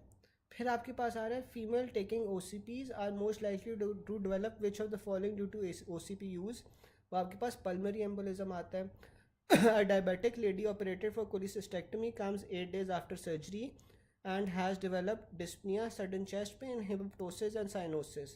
तो ये आपके पास क्या है, पल्मरी एम्बोलिज्म है, ठीक है, कोलिसिस्टेक्टमी की हिस्ट्री दी हुई है। फिर आपके पास आगे आ रहा है the most likely cause of stroke in patients with arterial fibrillation. तो आपके पास क्या होगा, एम्बुलस होगा, और ये आर्टीरियल एम्बुलस होगा। A shopkeeper give suddenly collapse with thin and thready pulse, BP उसका 80/40 है, कोल्ड क्लैमी स्किन है, gives history of crushing pain before collapse. तो डायग्नोसिस आपके पास क्या है, मैसिव पल्मरी एम्बोलिज्म, ठीक है। फिर आपके पास आ रहा है the worst complication of venous thrombosis, क्या होता है, पल्मरी एम्बोलिज्म होता है। 45-year-old female was on prolong bed rest, now she is having shortness of breath and peripheral oedema. Chest x-ray पे आपको मैनी एरियाज ऑफ इन्फाक्शन मिले हैं। तो ये जो बार बार इन्फाक्शन हो रही है ना, जो आपको चेस्ट एक्सरे पे बार बार एरियाज ऑफ इन्फाक्शन मिल रहा है, इसका क्या मतलब है कि रिकरेंट पल्मरी एम्बोलिज्म हो रहा है, ठीक है, क्योंकि वो प्रोलॉन्ग बेड रेस्ट पे है, ठीक है। फिर आपके पास आ जाता है कि he is suspected to have a stroke. A 55-year-old man, known IHD patient with recurrent history of AFib, presented with sudden unconsciousness. He is suspected to have a stroke due to occlusion of cerebral artery. तो cerebral arteries और AFib की भी history दी हुई है, तो आपके पास arterial embolus आ जाएगा। Which of the following will be seen in pulmonary artery embolism? तो ये आपके पास इंक्रीज VQ रेशो आती है। अच्छा, ये जो VQ रेशो है ना, ये अब आगे जाके पढ़ेंगे अभी डिटेल से, ठीक है, ये अभी आप बेशक पॉइंट जौन से रहने दो, ये अभी हम आगे जाके पढ़ेंगे, ठीक। फिर आपके पास आ रहा है 50-year-old man who has previous history of diabetic retinopathy and MI, presents with severe chest pain and sweating, coronary occlusion, most common due to embolism, और ये आपके पास arterial embolism होगा। फिर आपके पास आ जाता है कि hemorrhagic infarction occurs in thromboembolism in lungs. Deep venous thrombosis first get lodged in pulmonary arteries and branches. अच्छा, ये आपने बात याद रखनी है कि जो डीप वेन थ्रोम्बोसिस होता है ना, डीप वेन थ्रोम्बोसिस आपके पास लॉज कहाँ पे होता है, सबसे पहले पल्मनरी आर्टरीज और उसकी ब्रांचेस में, इसी वजह से आपको कंजेस्टिव कार्डियक फेलियर हो रहा होता है, ठीक है। फिर आपके पास आता है कि the most common complication of DVT is emboli, ठीक है, डीप वेनस थ्रोम्बोसिस से आपके पास एम्बोलाई बनते हैं। A patient were diagnosed to have pale infarct in which of the following condition does occur. तो ये आपके पास एम्बोलिक या इस्कीमिक स्ट्रोक होगा, जो आपके पास आर्टरी की ब्लॉकेज कर देगा, आर्टरी की ब्लॉकेज की वजह से आपके पास ये पेल इन्फार्क्ट हो जाएगा। AF का मतलब एट्रियल फिब्रिलेशन है। फिर आपके पास आ रहा है female taken oestrogen therapy to relieve post menopausal symptoms will have increase risk of thromboembolism.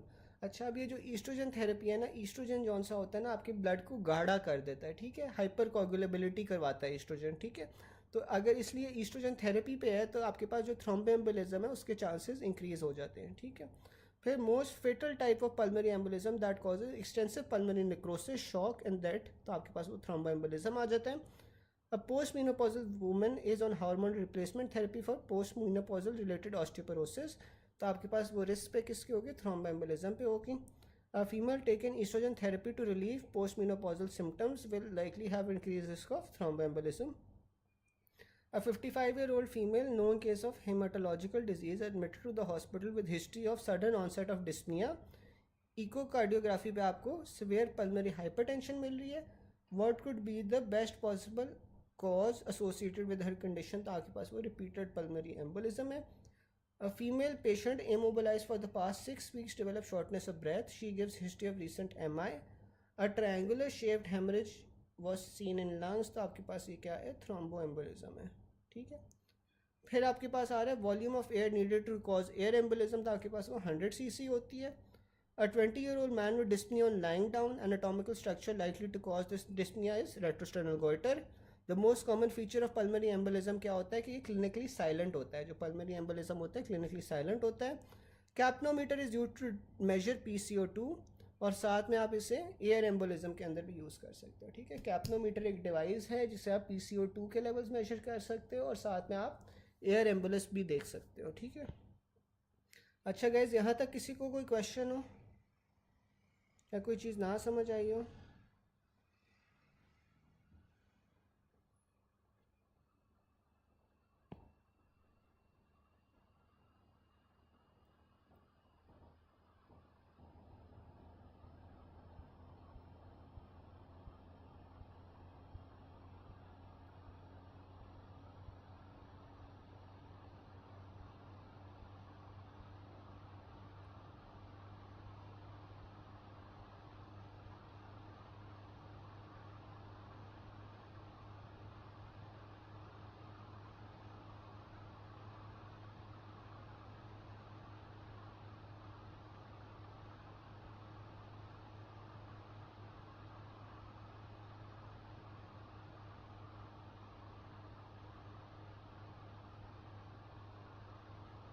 अच्छा चलें, फिर हम आगे चलते हैं.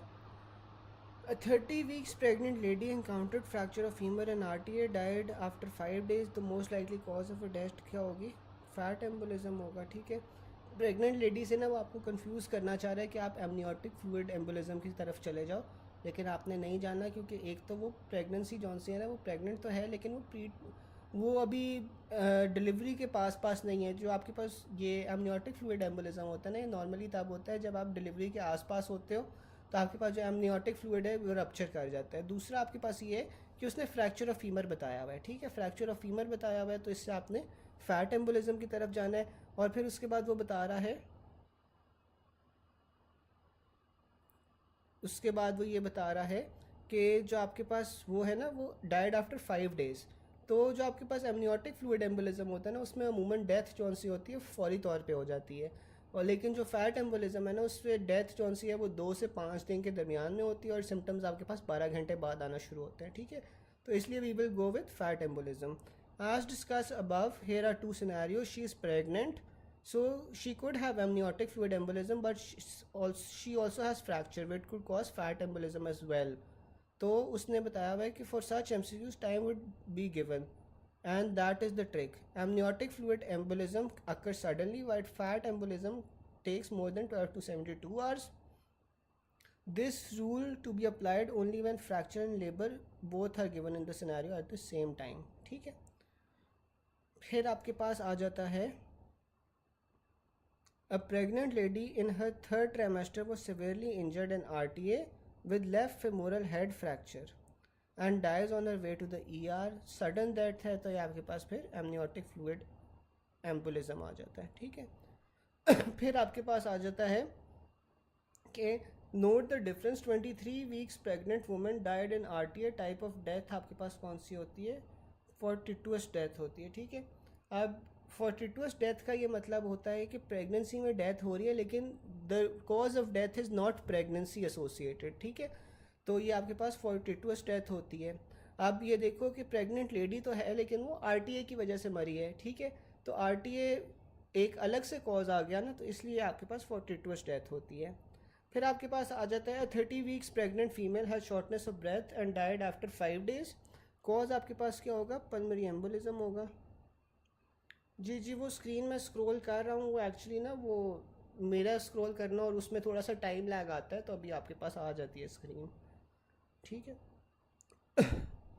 फिर आपके पास क्या था कि if death due to shortness of breath in pregnant lady without mentioning during prolonged labor or obstructed labor, delivery, postpartum fracture as pregnancy is hypercoagulable state and increased chance of DVT, so select pulmonary embolism. ठीक है,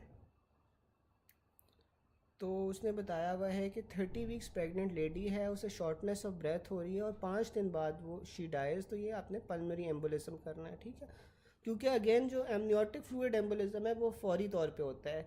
अब यहाँ पे उसने जौन सा है ना कोई ट्रॉमा की हिस्ट्री भी नहीं बताई हुई। ठीक है, और उसने बताया हुआ है कि अगर डेथ शॉर्टनेस ऑफ ब्रेथ की वजह से हो रही है विदाउट मैंशनिंग प्रोलॉन्ग लेबर या ऑब्स्ट्रक्टेड लेबर या पोस्टपार्टम डिलीवरी, तो आपने पल्मोनरी एम्बोलिज्म को चूज़ करना है, क्योंकि प्रेगनेंसी जौन सी होती है एक हाइपर कोगुलेबल स्टेट होती है। A young male had an RTA which resulted in femur fracture. He died 5 days later. तो आपके पास ये क्या होगा, फैट एम्बोलिज्म होगा। After 5 days of femur fracture, patient died as a result of fat embolism. ठीक है, फिर आपके पास आ जाता है a 45-year male patient presented to ER fracture with pelvic bone and RTA with shock। तो आपके पास इसका कॉज क्या होगा, एक्सेसिव ब्लड लॉस होगा, जिस वजह से डेथ हो रही है। ठीक, वो जिस वजह से शॉक में जा रहा है। ठीक है, एक्सेसिव ब्लड लॉस होगा। अच्छा, यहाँ तक किसी को कोई चीज़ ना समझ आई हो?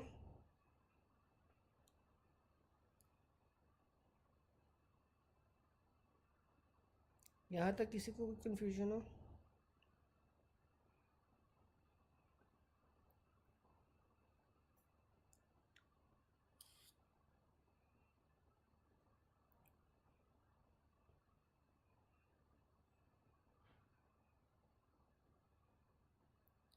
अच्छा, फिर आपके पास ना पॉइंट नंबर 109 आ जाता है, most common cause of pulmonary embolism. तो पल्मरी एम्बोलिज्म की जो सबसे कॉमन कॉज होती है वो क्या होती है, इमोबलाइजेशन होती है। डॉक्टर फरहान क्या एक्सप्लेन कर दूँ, आप मुझे बता दें कुछ जो स्पेसिफिक नई चीज़ समझ आई वो मैं एक्सप्लेन कर देता हूँ।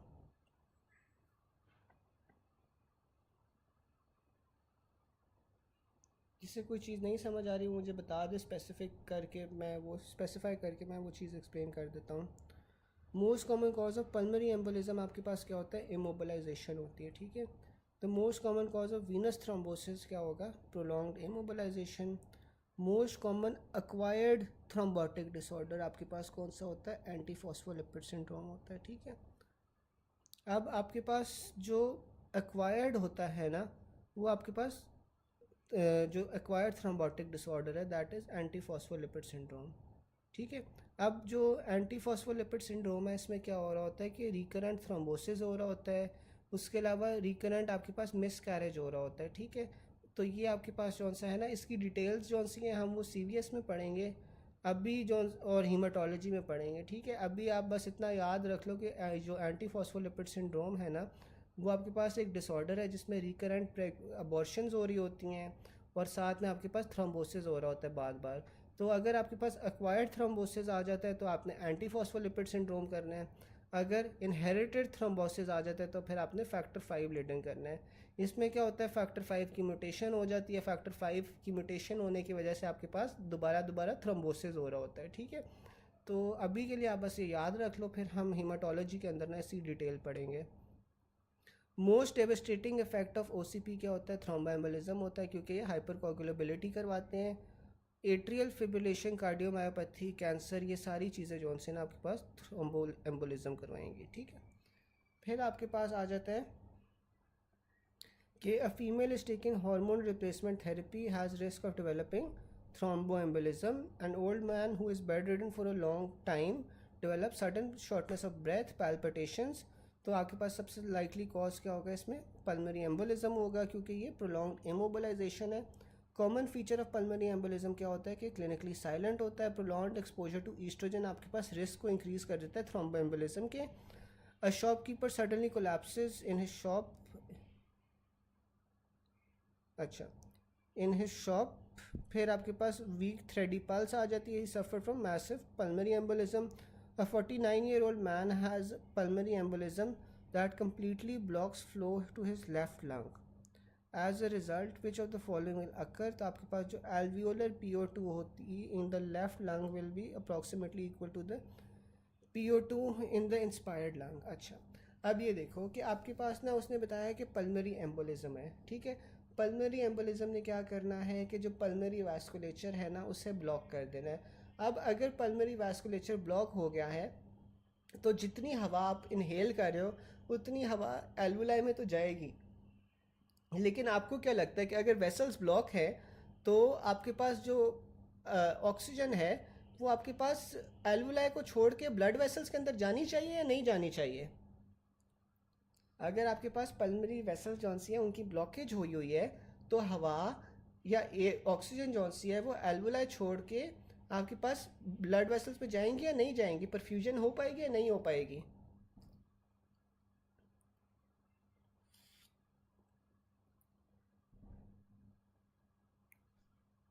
कोई बता सकता है?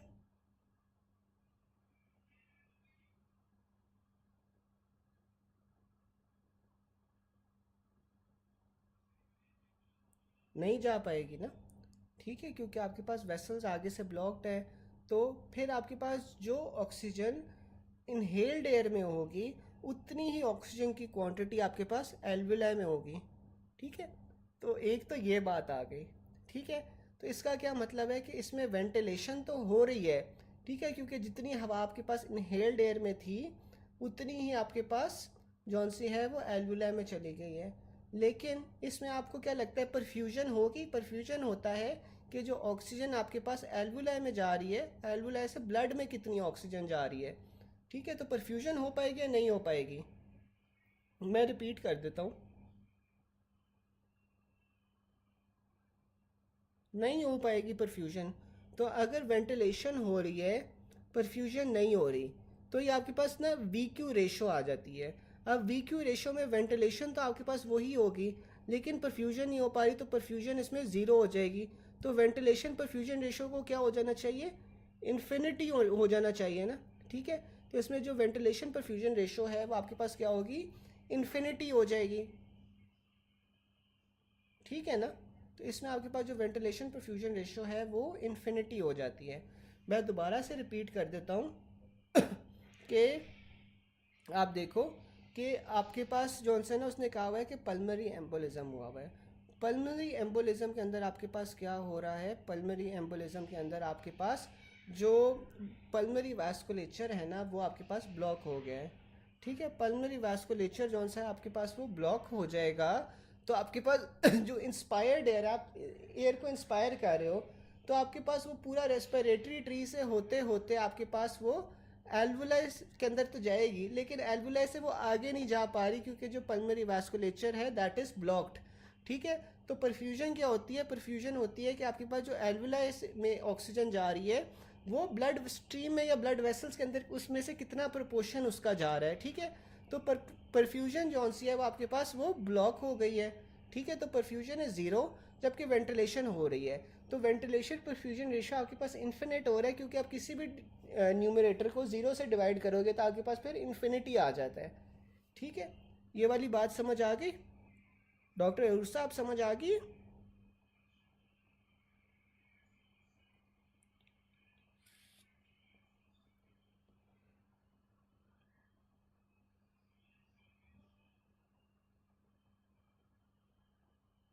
नहीं समझ आई? चले आगे जाके ना हम ये दोबारा से भी पढ़ेंगे रेशोज़ अभी ना, तो फिर मैं मज़ीद डिटेल में समझा दूंगा, ठीक है। फिर आपके पास ना आ जाता है कि a young male operated for cholecystectomy 3 days after surgery he developed dyspnea, chest pain and cyanosis। तो आपके पास डायग्नोसिस क्या है? पल्मरी एम्बोलिज्म है क्योंकि कोलिसिस्टेक्टमी हुई हुई है, प्रोलॉन्ग्ड इमोबिलाइजेशन है। A female patient immobilized for the past 6 weeks developed shortness of breath. She gives history of recent MI. A triangular shaped hemorrhage was seen in lungs। तो आपके पास ये थ्रोम्बोएम्बोलिज्म है। A woman develops DVT after laparotomy, most likely cause is stasis plus hypercoagulable state आ जाएगी इसमें, ठीक है, क्योंकि लेप्रोटमी है उसके बाद आप बेड रेस्ट वगैरह कर रहे हो, बेड रेस्ट में आपके पास स्टेसिस और हाइपरकोगुलेबल स्टेट आ जाएगी, ठीक है।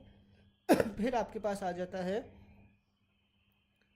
a patient developed arterial fibrillation, he was treated accordingly but same day died due to occlusion of vessel in brain। तो आपके पास ये एम्बोलिज्म है, और कौन सी एम्बोलिज्म है? आर्टीरियल एम्बोलिज्म है।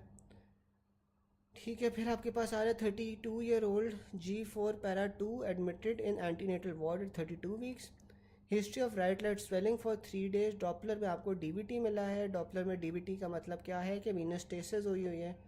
ठीक है, क्योंकि वो वार्ड के अंदर एडमिटेड है, उसकी इमोबिलाइजेशन नहीं हो रही, तो आप डॉपलर में डीबीटी आपको कंफर्म हो रहा है, तो इसके लिए वीनस स्टेसिस जो है वो रिस्पॉन्सिबल है। A 35-year-old man otherwise healthy presented with sudden painless loss of vision due to occlusion of central retinal artery. तो ये आपके पास क्यों हो रही है? एम्बोलिज्म की वजह से हो रही है। Which of the following is most likely to be a genetic cause of thromboembolism? तो आपके पास ये होमोसिस्टीन्यूरिया है। तो होमोसिस्टीन्यूरिया ना एक जेनेटिक कंडीशन है, ठीक है, जिसके अंदर आपके पास थ्रोम्बोसिस होती है, लेकिन it is a very rare condition. ठीक है, तो we know from the above points that most common genetic या इनहेरिटेड कॉज। तो जो आपके पास मोस्ट कॉमन आपके पास इनहेरिटेड कॉज थी थ्रोम्बोएम्बोलिज्म की, वो कौन सी थी? कोई बता सकता है? मोस्ट कॉमन इनहेरिटेड कॉज कौन सी थी थ्रोम्बोएम्बोलिज्म की? आपने ऊपर पढ़ा है अभी, किसी को याद हो तो।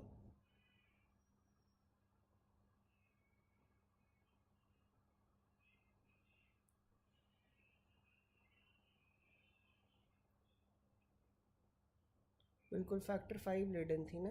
तो फैक्टर 5 लेडन जो सी होती है वो सबसे कॉमन इनहेरिटेड कॉज होती है। जो होमोसिस्टीन्यूरिया होती है that is also an inherited cause, लेकिन ये बहुत रेयर होती है। ठीक है, फिर आपके पास आ रहा है patient having a history of haematological disorder for which he remained admitted to the hospital for a long period. Now he suddenly develops dyspnoea. Echo के अंदर आपके पास पल्मरी हाइपरटेंशन आई है, तो आपके पास डायग्नोसिस क्या है? Repeated previous pulmonary emboli. इस तरह का हम पहले भी सिनेरियो पढ़ चुके हैं। ठीक है, फिर आपके पास आ रहा है 55-year-old lady with swelling of both legs, bilateral pleural effusion presents to you. Lab values आपके पास क्या हैं? AST आपके पास 263 है, ALT आपके पास 223 है, LDH आपके पास 760 है, CK 150 है, कोई अदर सिम्टम्स नहीं है, तो ये आपके पास रिकरेंट थ्रोम्बोएम्बोलिज्म है। ठीक है, क्यों? 55-year-old लेडी है, स्वेलिंग हुई है दोनों लेग्स के ऊपर, प्लूरल एफ्यूजन है। लैब वैल्यूज़ में आप देख सकते हो कि आपके पास AST ALT आ रहा है, LDH देखो रेज्ड है। ठीक है, LDH रेज्ड है, तो आपके पास रिकरेंट थ्रोम्बोएम्बोलिज्म आ रहा है। फिर आपके पास उसने बताया हुआ है कि pulmonary hypertension and subsequent right heart failure can occur in a small number of cases in which recurrent thromboembolism takes place. The right heart failure that occurs then leads to hepatic passive congestion with central lobar necrosis that is caused for increased transaminase and LDH। ठीक है, अच्छा यार ये चीज़ ना मैं कहता हूँ कि आप लोग ज़रा खुद एक बार समझो, क्योंकि इसमें ना मल्टीपल कॉन्सेप्ट्स आप लोगों के बन रहे हैं। तो ये चीज़ ना आप लोग एक बार खुद समझो। ठीक है, और ग्रुप में आपने कोशिश करनी है कि ये एक्सप्लेन करना है ये वाला पॉइंट। ठीक है, क्योंकि this is based on multiple concepts. ठीक है, मैं आपको थोड़ा सा बता देता हूँ कि देखो कि इसमें वो सिनेरियो में क्या क्या चीज़ें दे रहा है। पल्मरी हाइपरटेंशन हो रही है। ठीक है, पल्मरी हाइपरटेंशन की वजह से आपके पास क्या होगा? राइट हार्ट फेलियर होगा। राइट हार्ट फेलियर की वजह से आपके पास ये कब चीज़ें हो रही हैं? जब रिकरेंट थ्रोम्बोएम्बोलिज्म हो रही है। थ्रोम्बोएम्बोलिज्म हमें पता है कि वो कहाँ पे जाके लॉज होता है, वो आपके पास पल्मरी वास्कुलेचर में लॉज होता है। तो जब पल्मरी वास्कुलेचर के अंदर ये लॉज होगा तो पीछे की तरफ ब्लड एक्यूमुलेट होना शुरू हो जाता है, पल्मरी हाइपरटेंशन हो जाएगी। पल्मरी हाइपरटेंशन होगी तो आपके पास जो लंग्स होते हैं वहाँ पे पंप क्या चीज़ कर रही होती है? राइट वेंट्रिकल कर रहा होता है। तो राइट वेंट्रिकल जब आपके पास पंप कर रहा होता है, लेकिन ऑलरेडी लंग्स के अंदर जो है हाइपरटेंशन हुई है, लंग्स के अंदर फ्लूइड एक्यूमुलेट हुआ हुआ है, तो जो राइट वेंट्रिकल है वो पंप नहीं कर पाएगा। इसके बजाय जो राइट वेंट्रिकल है वहाँ पे भी आपके पास कंजेस्टिव हार्ट फेलियर हो जाएगा। जब राइट वेंट्रिकल में भी कंजेस्टिव हार्ट फेलियर हो जाएगा तो पीछे की तरह वो पुल करते करते लिवर के अंदर चला जाएगा, लिवर के अंदर सेंट्रल लोबार कंजेशन होगी। ठीक है, ये मैंने आपको ब्रीफ से एक्सप्लेन कर दिया है, लेकिन ये जौन सा है ना एक बार आप लोगों ने खुद भी पढ़ना है पॉइंट, और फिर कोशिश करनी है कि ग्रुप पे ना इसकी एक्सप्लेनेशन दो, क्योंकि इस पर आपके पास मल्टीपल कॉन्सेप्ट टेस्ट हो रहे हैं। फिर आपके पास आ रहा है कि absolute contraindication of oral contraceptive पिल क्या होती है आपके पास? हाँ हाँ, स्क्रीन मैंने स्क्रॉल कर दी है। फिर आपके पास जो absolute contradiction oral contraceptive pills की होती है वो रिसेंट हिस्ट्री ऑफ स्ट्रोक होती है, क्योंकि जो आपके पास ओरल कॉन्ट्रासेप्टिव पिल्स होती हैं ये आपके पास थ्रोम्बोएम्बोलिज्म के चांसेस को इंक्रीज कर रही हैं। अ pregnant woman was advised bed rest after which she develops painful swelling in the right leg. तो आपके पास ये क्या है, डीवीटी है, ठीक है। अच्छा, फिर आपके पास पॉइंट नंबर 110 आ रहा है, ये आज का हमारा आखिरी पॉइंट है आपके पास। In pulmonary embolism respiratory distress is due to. अच्छा मुझे यार ये बताओ कि अभी हिम्मत है एक और पॉइंट करने की, क्योंकि ये थोड़ा सा कंसेप्चुअल है। अभी आप लोगों का सैचुरेशन तो नहीं हुई ज़्यादा? ज़्यादा सैचुरेशन तो नहीं हुई, ये एक पॉइंट हम कर लें, क्योंकि ये थोड़ा कॉन्सेप्ट बेस है, समझना ज़रूरी है।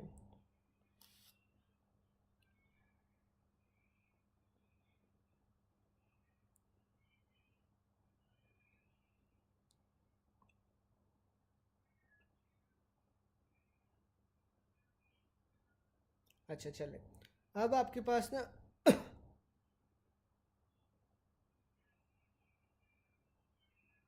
अब आपके पास यार पल्मोनरी एम्बोल, चले फिर कल कर लेते हैं, कल कर लेते हैं। अगर मैम फ़रा ने भी करवाना है तो फिर कल मैम फ़रा की क्लास के बाद हम लोग कर लेंगे, ताकि हमें मज़ीद बेहतर समझ आ सके, ठीक है। फिर वो कल ही कर लेंगे मैम फ़रा की, मैम फ़रा की क्लास के बाद हम कर लेंगे, ठीक है। हाँ हाँ, वो मैम फ़रा करवा देना तो मैम फ़रा के बाद कर लेंगे, ठीक है। चलें गाइज, मैं आपको ना मीट पे से लिंक भेज रहा हूँ, तो आप लोग सारे फिर मीट पे आ जाए। जो जो चीज़ें नहीं आई ना समझ, वो हम एक बार फिर से डिस्कस कर लेते हैं, ठीक है।